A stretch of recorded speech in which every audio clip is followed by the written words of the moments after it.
Hello students, welcome you all once again to Vision Q YouTube channel. So today we'll be discussing some previous year paper of RRB NTPC.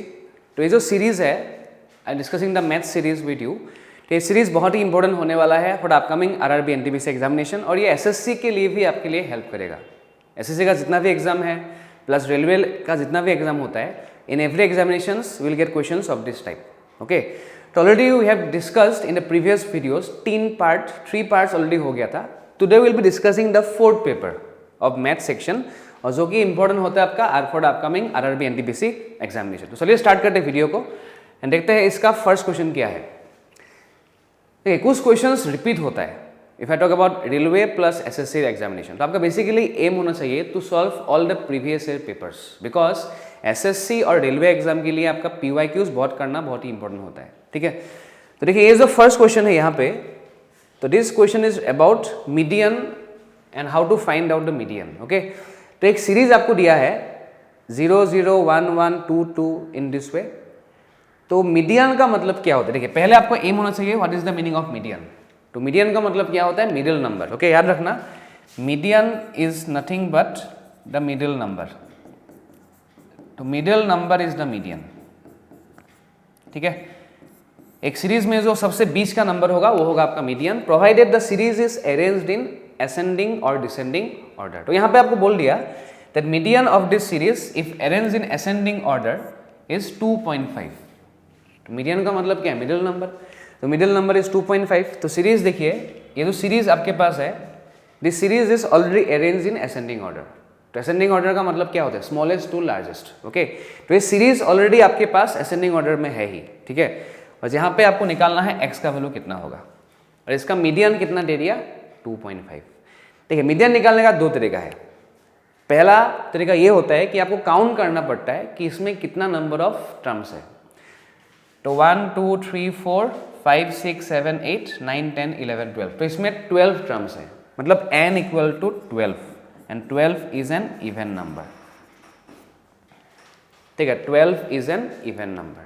तो अगर n is an even number, तो middle number मतलब median का जो value होता है उसको निकालने के लिए क्या करना होगा? देखिए divide this by 2, divide this n by 2, आपको मिलेगा 6 टर्म. ठीक है, 6 टर्म मिलेगा. तो 6 टर्म के बाद जो नेक्स्ट टर्म है मतलब 7 टर्म है, उसका एवरेज होगा आपका मीडियन. ठीक है, इफ n इज ऑड, अगर n ऑड होता है, अगर n ऑड होता है तो मीडियन का जो वैल्यू होता है it is given by the n plus 1/2 term. तो ये चीज आप लोग को याद रखना है. ठीक है, अगर n ऑड है तो मीडियन निकालने के लिए आपको निकालना पड़ेगा n plus 1/2 term. And if n is even तो डिवाइड दिस बाई 2 एंड जो भी आपको मिलता है यहाँ पे उसके साथ नेक्स्ट नंबर का निकालना पड़ेगा एवरेज. तो इसका एवरेज क्या होगा? देखिए 6 term plus 7 term divide by 2. ठीक है, तो 6 term plus 7 term divide by 2, ये होगा इसका median, because here n is even, इसीलिए. ठीक है, अब ये जो मीडियन है ना, ये क्वेश्चन में आपको देकर रखा है 2.5. तो this value is nothing but 2.5. तो let me put the value here. 6 number कितना होगा? देखिए 1 2 3 4 5 6 नंबर, ये 7 नंबर. तो इन दोनों का जो एवरेज है ना वही होगा इसका median, because here n is even. ठीक है, तो इसका एवरेज क्या होगा? 2 plus x divide by 2 equal to 3.5. तो क्रॉस मल्टीप्लाई करने से क्या मिलेगा? देखिए 2 प्लस x इक्वल टू कितना हो जाएगा आपके पास? 3.5 इंटू 2 कितना होगा? 7. ठीक है, तो 3.5 का डबल कितना होगा आपका? सॉरी, ये जो मीडियन दिया था ये 2.5 था, मीडियन था आपके पास 2.5. ठीक है, सो 2.5 का डबल कितना होगा आपका? 5. तो x का वैल्यू कितना होगा? 5 minus 2, that is 3. तो answer is option number B 3. तो I hope it is clear to you. ये था आपका first question of this video. Let us see the next question, that is question number 2. तो ये question है आपका concept of train के ऊपर. A train having a length of 500 metre passes through a tunnel of 1000 metre in 1 minute. ठीक है, अब ये जो डिस्टेंस दिया है वो मीटर में दिया है आपके पास, जो टाइम दिया है वो मिनट में दिया है. तो आपको पता ही होगा कि अगर डिस्टेंस मीटर पे है this time should be in second. तो convert this time to second. 1 minute का मतलब कितना होता है आपके पास? 60 सेकेंड्स. ठीक है, तो याद रखना अगर डिस्टेंस मीटर पे है time should be in second, और अगर डिस्टेंस किलोमीटर पे है time should be in hour, because speed either can be in metre per second और इन किलोमीटर पर आवर। ठीक है, तो यहाँ पे question is regarding what, train जो है क्रॉस कर रहा है एक टनल को या फिर एक प्लेटफॉर्म को या फिर एक ब्रिज को। तो whenever A train will cross a tunnel, उसमें टाइम का जो फॉर्मूला होता है वो है आपका length of platform, length of the train plus length of the tunnel divide by speed of the train. तो ये इसका फॉर्मूला है। ठीक है, टाइम का फॉर्मूला क्या है, डिस्टेंस बाई स्पीड, है कि नहीं।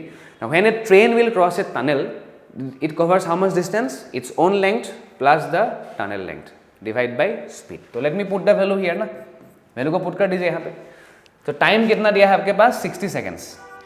ठीक है, तो टाइम आपको दिया है यहाँ पे 60 सेकेंड्स, डोंट टेक 1 मिनट, हाँ टेक 60 सेकेंड्स। ठीक है, equal to length of tunnel plus length of the train. तो length of train is 500 metres plus length of tunnel is 1000 metre.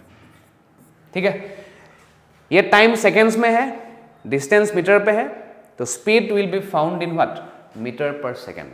ठीक है, याद रखना। तो स्पीड यहाँ से कितना आएगा, देखिए ये 60 हो जाएगा, ये होगा आपका 1500 डिवाइड बाई एस, तो 0 0 कैंसिल हो गया यहाँ पे। ठीक है, तो 6 1 ज़ा 6, 6 2 ज़ा 12 रहेगा 30, 6 5 ज़ा 30। तो स्पीड आपको मिल गया 25 मीटर पर सेकेंड। ठीक है, टाइम दिया था, डिस्टेंस दिया था, तो निकालना था आपको स्पीड। लेकिन इसमें जो स्पीड आपको दिया है ना, वो दिया है मीटर पर सेकंड में। ठीक है, लेकिन स्पीड किस में पूछा है क्वेश्चन में, किलोमीटर पर आवर में। तो you should know very well how to convert from kilometre per hour to metre per second और from metre per second to kilometre per hour. तो मीटर पर सेकंड से अगर convert करना है ना आपको, तो किलोमीटर पर आवर आपको हमेशा मल्टीप्लाई करना पड़ेगा विथ 18/5। ठीक है, always multiply this with what, 18/5, ये याद रखना। अब कैंसिल कीजिए यहाँ पे, 5 × 5 इज 25।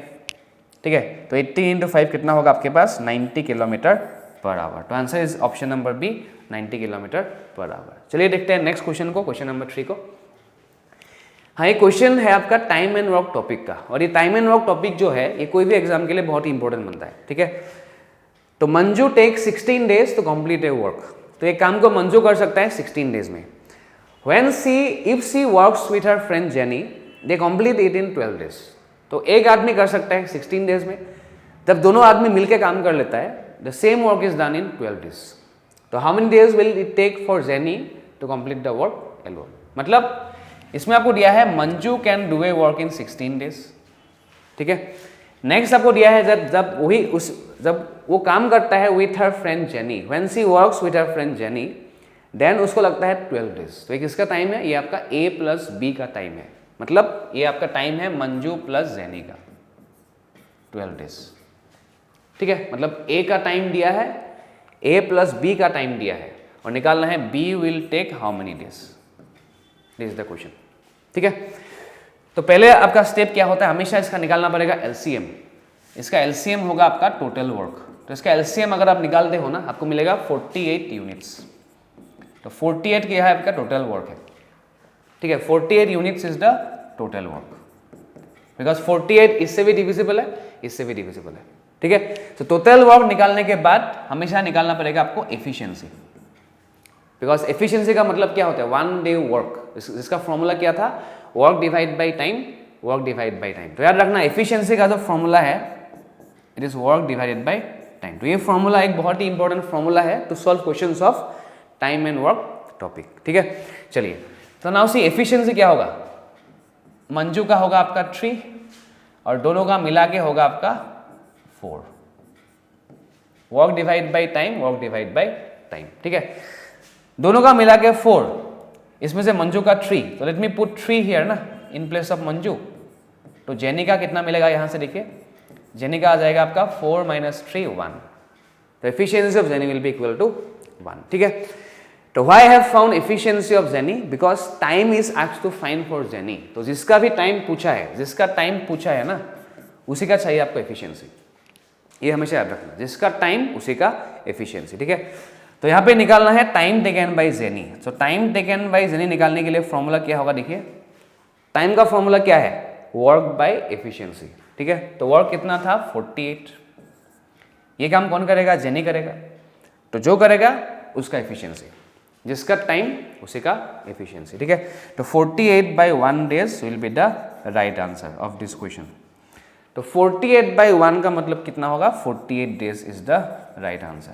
तो इसका आंसर होगा ऑप्शन नंबर ए, 48 डेज। तो ऐसा क्वेश्चन बहुत ही इंपॉर्टेंट बनता है, आप किसी भी एग्जाम दे दो, चाहे एसएससी दो, रेलवे का कोई भी एग्जाम दे दो, तो ऐसा क्वेश्चन बहुत इंपॉर्टेंट है from the exam point of view. तो चलिए देखते हैं नेक्स्ट क्वेश्चन क्या है। तो आई रिकमेंड कि आप वीडियो को पॉज करके पहले खुद से ट्राई कीजिएगा, ठीक है, एंड सी कि आपका वीकनेस है इन विच टॉपिक्स ऑफ मैथ्स। देखिए ये क्वेश्चन है आपका किस टॉपिक का? मेंस्ट्रुएशन टॉपिक का। यहाँ पे आपको दिया है that if the circumference of a circle is 22 centimetre and find the area of the semi circle. Okay, circle का दिया है सर्कमफ्रेंस, लेकिन पूछा है आपका सेमी सर्कल का एरिया। तो सेमी सर्कल का एरिया का फॉर्मूला क्या होता है? Total area is pi are square divide by 2।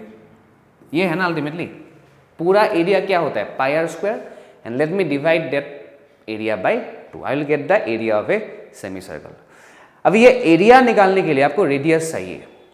Radius नहीं दिया है, आपको क्या दिया है? देखिए, circumference of a circle is 22। तो सर्कमफ्रेंस ऑफ ए सर्कल का मतलब क्या होता है? Twice pi r. Twice pi r आपको दे के रखा है और निकालना है क्या? Area of the semi circle. This is the question. Okay, तो यहां से आर निकाल लीजिए।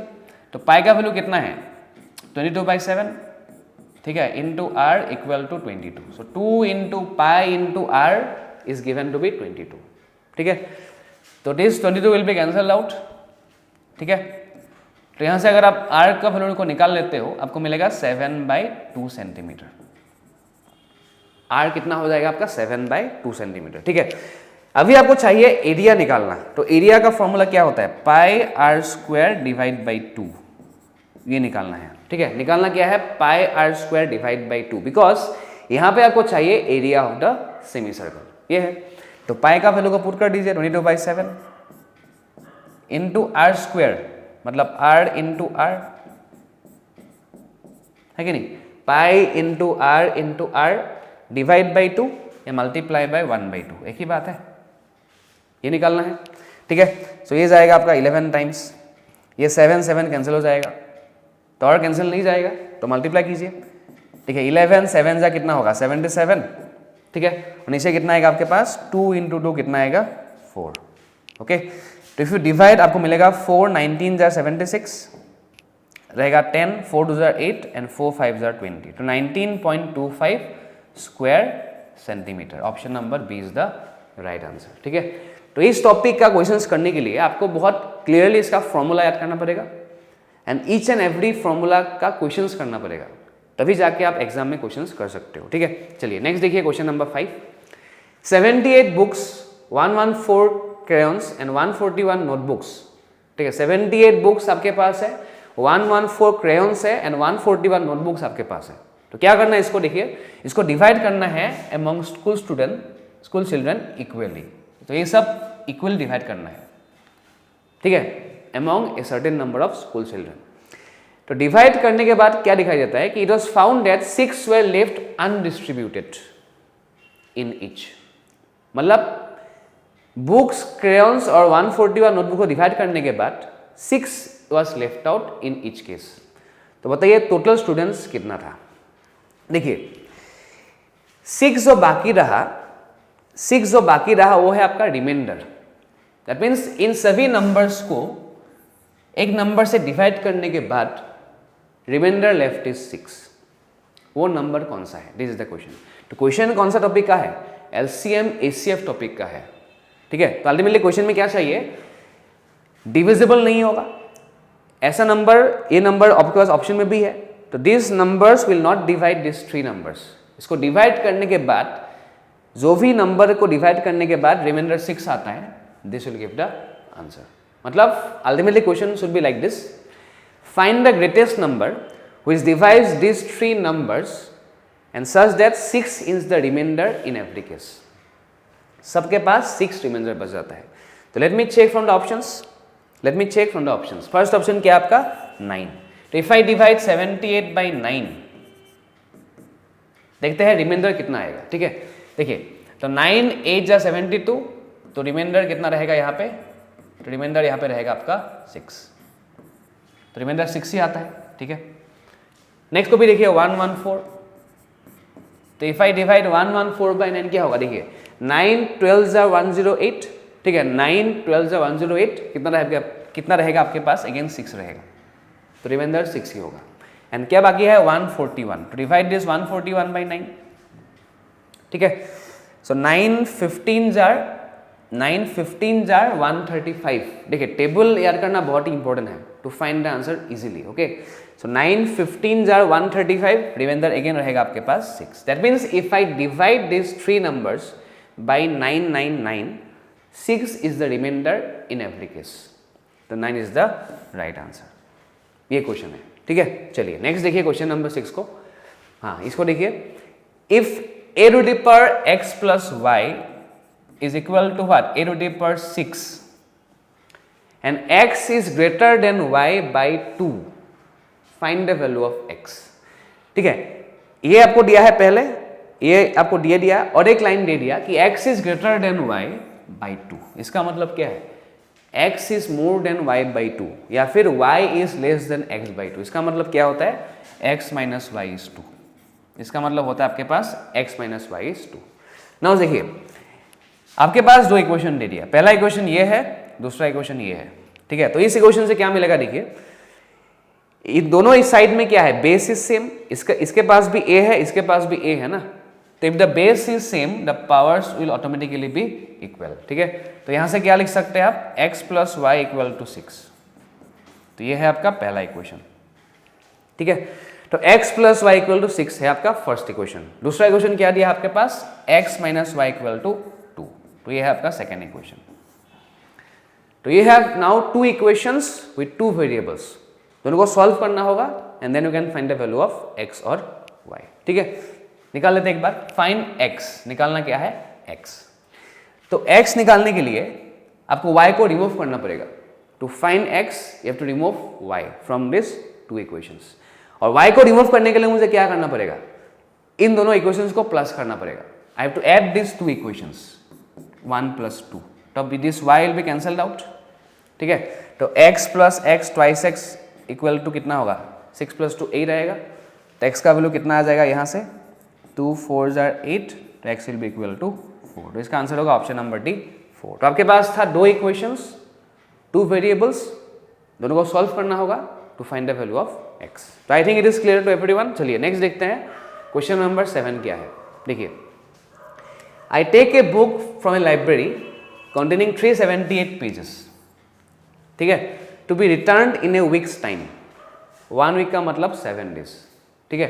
तो 378 पेजेस का एक बुक है, इसको रिटर्न करना पड़ेगा after 1 week, after 7 days, that means I have to complete this book within 1 week, ठीक है। जिसके पास कितना पेजेस है, आपके पास 378 पेजेस है।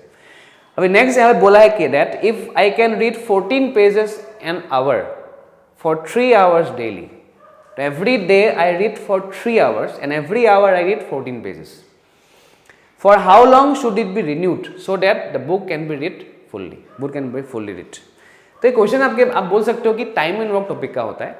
इसमें आपको निकालना क्या होगा, देखिए बुक को पढ़ना पड़ेगा within 1 week time period, that means 378 pages आपके पास जो है इसको पढ़ना पड़ेगा विद इन 1 वीक, मतलब 7 डेज। इस पूरा बुक को खत्म करना है आपके 7 डेज के अंदर, ठीक है। तो 7 डेज के अंदर अगर खत्म करना है तो I only can read 14 pages per hour for 3 hours daily, मतलब per day I only read for 3 hours and per hour I read 14 pages. देखिए, अगर आप 1 घंटे में 14 पेज पढ़ सकते हो तो 3 घंटे में कितना पढ़ सकते हो आप, 14 into 3 pages, isn't it? That means you can read 42 pages daily or in 1 day. I think it is clear. अगर आप 1 घंटे में 14 पेज टाइप कर सकते, अगर आप 1 घंटे में 14 पेज पढ़ सकते हो, दैट मीन्स 3 घंटे में आप कितना पेज पढ़ सकते हो, 14 into 3 pages. एंड पहले बोल दिया कि आई only can read 3 hours daily, that means पर day I only can read 42 pages. और मुझे कितना पेज पढ़ना है, 378 पेज पढ़ना है, ठीक है। तो 378 पेज अगर पढ़ना है then how many days will it take in this way, okay. तो how to find this, divide this 378 by 42। तो अगर पर डे आप पढ़ते हो 42 पेजेस करके, तो 378 पेजेस पढ़ने के लिए how many days are required, this is the question. Okay, तो let me divide here, divide कीजिए। देखिए 7 इज कॉमन ना, तो डिवाइड बाई 7, तो 7 6 जा 42, 7 5 जा 35, 7 4 जा 28, तो क्या रहेगा आपके पास, देखिए 54 बाई 6, अगेन 6 9 जा 54, तो इट टेक्स 9 डेज।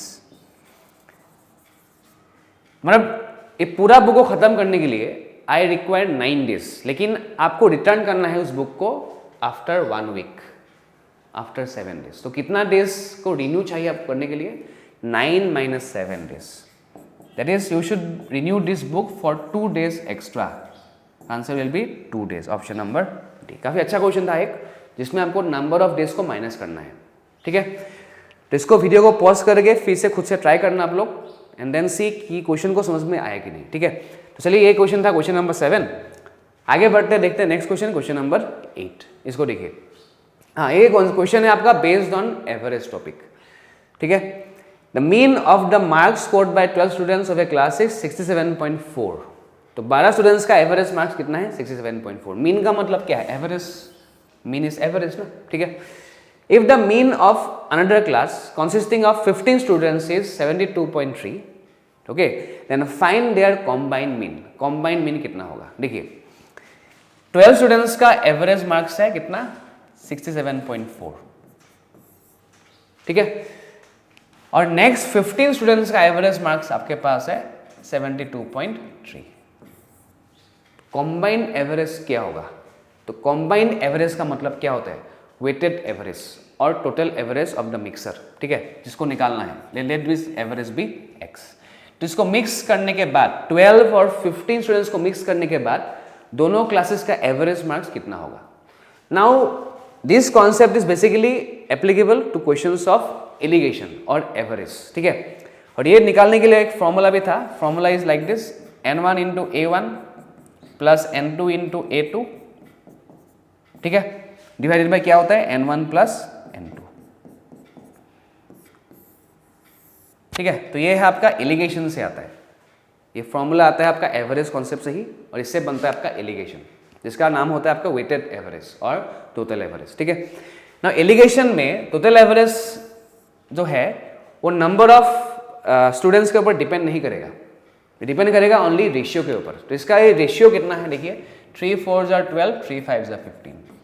तो डोंट टेक 12 and 15। ठीक है, क्वेश्चन को इजी करने के लिए आपको लेना होता है 4 and 5, because we know this total average depends on the ratio only.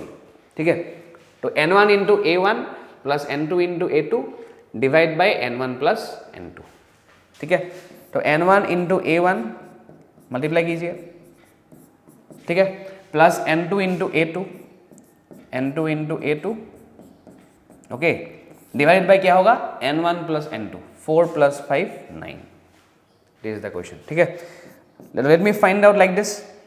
तो 4 इंटू 4 16, 1 यहाँ पे आ जाएगा, 4 7 जा 28, 28 प्लस 1 29, अगेन 2 यहाँ पे आ जाएगा, तो 6 इंटू 4 24 प्लस 2 26, तो 269.6 प्लस इसको निकालिए, 5 3 जा 15, 1 यहाँ पे आ जाएगा, तो कितना होगा 360 प्लस 1 361, तो 361.5 बाई 9। तो let me add this two numbers, ये कितना आ जाएगा देखिए, तो प्लस करने से, तो 6 प्लस 5 11, 1 यहाँ पे आ गया, तो 1 प्लस 9 10, 10 प्लस 1 अगेन 11, यहाँ पे आ गया 1, 1 प्लस 6 7, 10 प्लस 6 13, एंड अगेन 1 यहाँ पे आ गया। ठीक है, 1 प्लस 2 3, 3 प्लस 3 6, तो 631.1। तो इफ आई डिवाइड बाई 9 कितना आ जाएगा देखिए। ठीक है, 9 7 जा 63 0, ओके, 70 पॉइंट समथिंग। अभी 70 पॉइंट समथिंग तो एक ही ऑप्शन में है, वो कौन सा ऑप्शन में है, ऑप्शन नंबर ए। तो इसका वैल्यू ये हो जाएगा 70.12 इज द राइट आंसर। तो फॉर्मूला अप्लाई करना है आपको, n1 into a1 plus n2 into a2 by n1 plus n2। तो I think it is clear to you all. ठीक है, तो इसका आंसर होगा ऑप्शन नंबर है 70.12। अभी नेक्स्ट देखिएगा क्वेश्चन नंबर 9 को। The area of a rectangle is 42 square centimetre, its length is 7 centimetre, find its perimeter. ठीक है, निकालना है पेरीमीटर कितना होगा। तो रेक्टेंगल का जो फॉर्मूला है वो सब फॉर्मूला आपको अच्छे से याद करना पड़ेगा, बिकॉज मेंस्ट्रुएशन टॉपिक में आपका बेसिक है फॉर्मूलास, जितना भी फॉर्मूलास है ना आपको सब कुछ याद करना होगा अच्छे से, ठीक है। चलिए, तो रेक्टेंगल का पेरीमीटर, इसका फॉर्मूला क्या होता है? Rectangle has two sides, longest side is length, smallest side is breadth, ठीक है। तो यहाँ पे आपको लेंथ कितना दिया है? 7 सेंटीमीटर, ब्रेथ नहीं दिया है, ठीक है। एरिया दिया है, एरिया का फॉर्मूला क्या था? लेंथ इनटू ब्रेथ, कितना है आपके पास? 42 स्क्वायर सेंटीमीटर, ठीक है। लेंथ इज 7, तो put length 7 here into breadth equal to 42। Area दिया है, लेंथ दिया है, तो लेंथ को पुट कर लिया मैंने, यहाँ से क्या मिलेगा? ब्रेथ मिल जाएगा। तो 7 6 जा 42, ठीक है। तो ब्रेथ का वैल्यू कितना आ जाएगा यहाँ से आपका? 6 सेंटीमीटर, ओके। तो लेंथ तो पहले से ही देकर रखा था आपके पास, यहाँ से ब्रेथ निकाल लिया मैंने, एंड अभी I can find now what the perimeter of this rectangle. तो इसका जो पेरीमीटर है इसका फॉर्मूला क्या होता है? 2 इंटू लेंथ प्लस ब्रेथ। इसका फॉर्मूला होता है आपके पास 2 इंटू लेंथ प्लस ब्रेथ। तो put the value here, 2 into length, length is 7 centimetre plus breadth is 6 centimetre, ठीक है। सो 2 into length plus breadth, 2 into कितना होगा ये? 13, आंसर इज 26 सेंटीमीटर। तो इजी क्वेश्चन है, बस आपको फॉर्मूलाज वगैरह अच्छे से याद करना है, बाकी निकालना तो बहुत इजी है, ठीक है। तो ये था क्वेश्चन नंबर 9, ओके। नेक्स्ट देखिएगा क्वेश्चन नंबर 10 क्या है आपके पास। तो क्वेश्चन है आपका प्रॉफिट एंड लॉस टॉपिक का, जो किसी भी एग्जाम के लिए बहुत ही इंपॉर्टेंट बनता है आपके लिए, ठीक है। That means you can say कि इस टॉपिक से आपका 2-3 क्वेश्चन रेलवे एग्जाम में काफी मिलता है। तो if bye selling 20 cycles Binay incurs a loss that is equal to the selling price of 2 cycles, then find his loss percentage। ये क्वेश्चन है, मतलब 20 साइकिल सेल करने के बाद, ठीक है, 20 साइकिल सेल करने के बाद क्या होता है? Amount of loss that is incurred by Binay, वो लॉस इक्वल है to the selling price of 2 cycles. तो इस क्वेश्चन का मीनिंग क्या है? देखिए इसका मीनिंग क्या है? लॉस ऑफ 20 साइकिल्स, ठीक है, amount of loss by selling 20 cycles is equal to what? The selling price of 2 cycles। तो this is the question given in this question number 10, ठीक है, सेलिंग प्राइस ऑफ 2 cycles। तो ये question ultimately आपके पास, ठीक है, दिस इज द क्वेश्चन, ठीक है। The loss of 20 cycles is equal to the selling price of 2 cycles। तो निकालना है लॉस परसेंटेज कितना है, okay. See how to solve such questions, जिसमें क्या होगा? Number of articles are more on left hand side and right hand side. देखिए अगर एक साइकिल को सेल करने के बाद, अगर एक साइकिल को सेल करने के बाद सपोज अगर L रुपीज का लॉस उसको मिल गया, देन 20 साइकिल्स को सेल करने के बाद कितना लॉस मिलेगा? 20 इंटू L मिलेगा आपके पास, ठीक है। अगर एक साइकिल का सेलिंग प्राइस अगर SP है तो 2 साइकिल्स का सेलिंग प्राइस क्या होगा? 2 इंटू SP होगा, और दोनों आपको दिया है क्वेश्चन पे इक्वल। क्लियर हुआ? यहां से क्या निकालना पड़ेगा? रेशियो निकालना पड़ेगा। तो किसका रेशियो मिलेगा? यहां से आपको loss is to selling price कितना हो जाएगा? 2:20, ठीक है। तो 2 1 जा 2, 2 10 जा 20, ये कितना हो जाएगा आपके पास? 1/10, ठीक है। तो ये रेशियो किसका है? लॉस और सेलिंग प्राइस का है। But you know that to find out this loss percentage आपको क्या चाहिए? आपको चाहिए loss upon CP and multiply by 100%. This is required here, okay? Because we know that loss या फिर प्रॉफिट जो है उसको निकालने के लिए आपको कॉस्ट प्राइस चाहिए, लेकिन आपके पास है सेलिंग प्राइस, ठीक है। दैट मीन्स एक आर्टिकल को 10 रुपीज में सेल करने के बाद, एक आर्टिकल को 10 रुपीज में सेल करने के बाद आपको मिलता है 1 रुपये का लॉस, आपको मिलता है 1 रुपये का लॉस, ठीक है। तो लॉस में क्या होता है? देखिए लॉस में क्या होता है आपके पास? Cost price is more than selling price. तो किसी आर्टिकल से लॉस मिल गया तो 10 रुपीज हो गया, तो पहले ये प्राइस कितना था? 10 + 1 था, 11 आपके पास था ये। तो ये रेशियो मिल गया आपको between cost price, loss and selling price. तो यहां से आप किसी भी क्वेश्चन का आंसर निकाल सकते हो, बिकॉज आपको रेशियो मिल गया अल्टीमेटली, ठीक है। तो निकालना क्या था? देखिए लॉस परसेंटेज। तो लॉस परसेंट का मतलब क्या होता है? लॉस अपॉन CP, ठीक है, amount of loss upon CP into 100%। तो 1/11 का वैल्यू होता है 9, 1/11% लॉस। तो ये है इस क्वेश्चन का right answer, option number D. ऐसा क्वेश्चन बहुत ही इंपॉर्टेंट बनता है। The best way to solve such questions is the application of ratio. अगर आप इस क्वेश्चन को रेशियो से करोगे तो आपके लिए निकालना काफ़ी ईजी हो जाएगा। तो नेक्स्ट देखते हैं क्वेश्चन नंबर 11 के आपके पास। देखिए हाँ, ये क्वेश्चन है आपका सिंपल इंटरेस्ट टॉपिक का, ठीक है। It is given that a sum borrowed at 6% per annum earns an interest which is 1/3 of its principal in x years, then find the value of x। अभी देखिए इस question में आपको mention नहीं किया है कि ये कौन सा इंटरेस्ट है, इट इज सिंपल इंटरेस्ट और कंपाउंड इंटरेस्ट। तो याद रखना आप लोग कि अगर क्वेश्चन में आपको मेंशन नहीं किया होता है कि कौन सा इंटरेस्ट है, तो आपको हमेशा चलना है इट इज सिंपल इंटरेस्ट।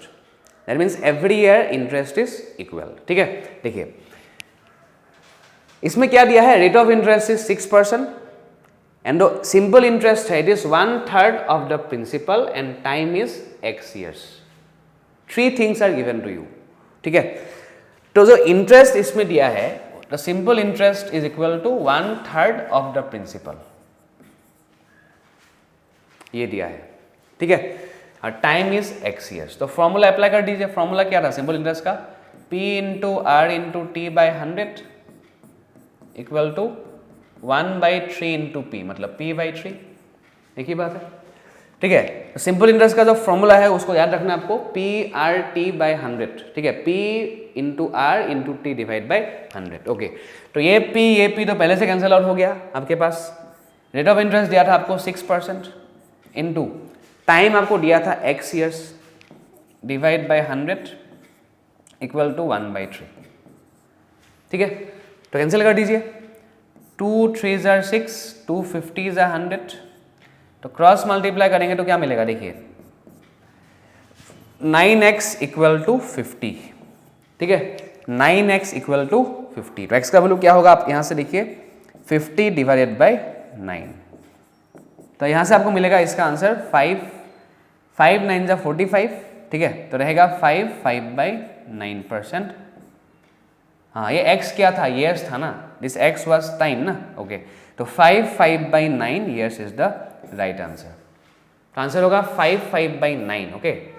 हाँ, this should not be percentage actually, this should B years because time was years। यहाँ पे टाइम जो था, x जो था वो x आपका था, years था ये, ठीक है। तो answer is 5/9 years is the right answer, ठीक है। तो फॉर्मूला याद रखिएगा, फॉर्मूला इंपॉर्टेंट है, p/r/t/100, और जो भी वैल्यू दिया है बस पुट कर दीजिए, you will get the answer, ठीक है। चलिए नेक्स्ट देखते हैं क्वेश्चन नंबर 12 क्या है। It is given that if x is an even number, what is the consecutive odd number, okay. तो ऐसा क्वेश्चन बहुत इजी है अगर आप करोगे एग्जाम्पल से। If you take some examples, आप कोई भी एक इवन नंबर ले लीजिए। तो अगर x एक इवन नंबर है तो उसका कॉन्जिक्यूटिव ऑड नंबर, कॉन्जिक्यूटिव का मतलब क्या होता है, उसका नेक्स्ट ऑड नंबर, उसका नेक्स्ट ऑड नंबर क्या होगा, देखिए हमेशा याद रखना, इवन नंबर अगर आपके पास है तो इवन नंबर के साथ 1 प्लस करेंगे तो हमेशा मिलेगा आपको ऑड नंबर। और इवन नंबर आपके पास है, अगर इवन नंबर के साथ अगर 2 प्लस करेंगे तो ये हमेशा होगा 1 अगेन इवन नंबर। आप कोई भी एग्जांपल ले सकते हो। If I add 1 to an even number, I always get an odd number, ठीक है। And if I add 2 to an even number, again I get a second even number. तो अगर इवन नंबर x था और next odd number चाहिए तो क्या करना पड़ेगा, x के साथ 1 प्लस करना पड़ेगा, isn't it? Because we know even number plus 1 का मतलब odd number। तो इसका आंसर होगा option B, that is x plus 1, ठीक है। चलिए नेक्स्ट देखते हैं क्वेश्चन नंबर 13 क्या आपके पास। तो यहाँ पे आपको दिया है again a very important concept of mensuration। तो how many liters of water can be stored in a tank of 1 meter length, half meter breadth and half meter tall। एक टैंक का जो शेप है वो क्या होता है, आपका क्यूबॉइडल का शेप है। Tank shape is of cuboid and if it is asked to find कि how many litres of water can be stored. Litre का मतलब कितना पानी उसमें आप रख सकते हो, उसका मतलब क्या है, वॉल्यूम। तो ये क्वेश्चन है regarding volume of a tank. जो शेप है आपका क्यूबॉइडल शेप है, ठीक है। तो वॉल्यूम निकालना पड़ेगा, लेकिन वॉल्यूम निकालना पड़ेगा लीटर्स में, लेकिन यूनिट इसमें किस में दिया है, मीटर में दिया है। तो याद रखना आप लोग, 1 लीटर इज 1000 क्यूबिक सेंटीमीटर, ठीक है। 1 litre is 1000 cubic centimetre in terms of centimetre cube, ठीक है। तो एक काम कर लेते हैं, let me convert all this length to centimetre cube, to centimetre, ठीक है। बिकॉज आपको याद रखना है 1 litre is 1000 cubic centimetre, because ये भी यूनिट है वॉल्यूम का, litre is also unit of volume. तो you should know how to convert from litre to cubic centimetre और from cubic centimetre two litre. ठीक है, नाउ सी, ये है लेंथ, ये है ब्रेथ, ये है हाइट. ठीक है, length, breadth and height is given to you. तो let me find out the volume of the tank. Volume का फॉर्मूला क्या होता है? Length into breadth into height. ठीक है, length into breadth into height is the volume of a tank. ठीक है, चलिए, length is given as 1 metre. तो let me convert to centimetre.